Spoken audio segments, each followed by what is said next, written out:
I am giving this waterer away to one of my friends. His flock has increased and so he needs a new waterer, but I got to fix my other one first. It froze last winter and broke. And so I got to fix that and then winterize it. It's a beautiful day today, but it's not going to stay that way. It's going to get cold soon. This is my water and feeder combination. Over here is a trash can that holds about a 50-pound bag of feed, and it has little ports down here that the chickens can eat from. And here's a 30-gallon trash can that holds about a week's worth of water for the number of chickens that I have, about 30 chickens. And then there's a bulkhead at the bottom of it, and it comes down, tees off, splits over here into these two pipes.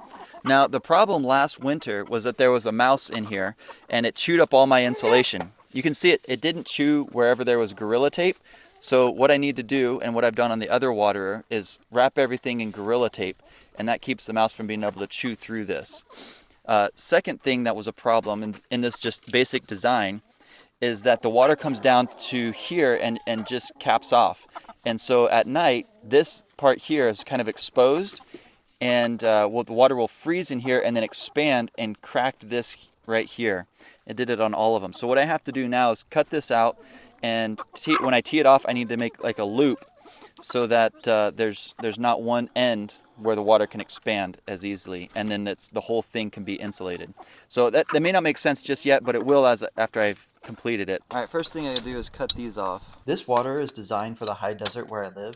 It rarely gets below 20 degrees Fahrenheit at night, and during the day, it's above freezing most days. If you live in a colder climate, this design probably won't work for you.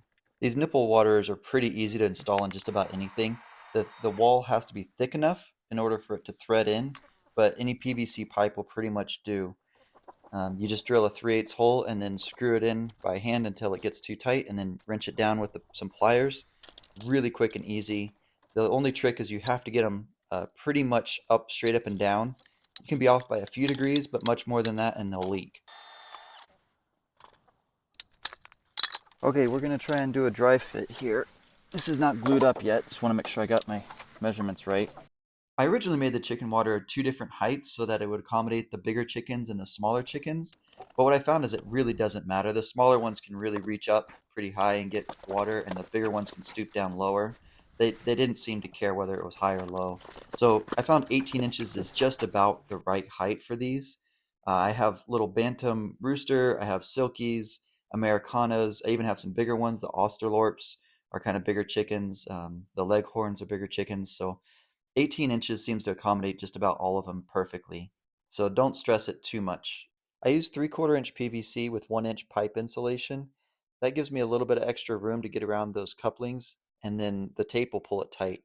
Make sure that that slit faces down so it fully wraps around those water nipples and insulates them really well. It was at this point that I realized this was going to be impossible to tape while it was still attached. So I unscrewed the bulkhead and removed the PVC assembly. I used Gorilla Tape because it sticks really well and holds up outdoor really well. It's also pretty thick so that the mice and the chickens can't really peck through it, and it just is really durable.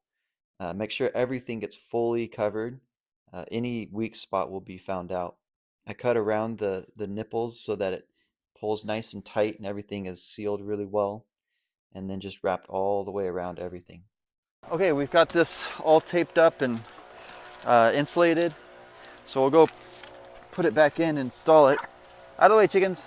Move it or lose it. You're gonna lose it because you're not moving it. Yeah.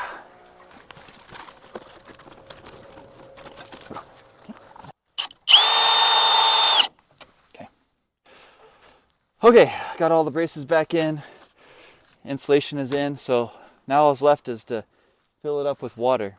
A quick tip to save some money, use distribution tubing for drip irrigation that you can get from Home Depot. For 100 feet of this, it's about 15 bucks. Compare that with a garden hose. A 100-foot garden hose is about $40. Plus, you can tee off and do different valves and all kinds of things with this. During the winter, I just disconnect the hose at the spigot and let the water drain out of the hose so it doesn't freeze and break. Then when I want to fill it up, I just reconnect the hose, turn it on for 30 seconds, and I'm done. Well, there you have it, my water and feeder system. Very low maintenance. Every weekend I come out here, turn on the hose for a little bit, dump an entire 50-pound bag of feed into it, and that's it.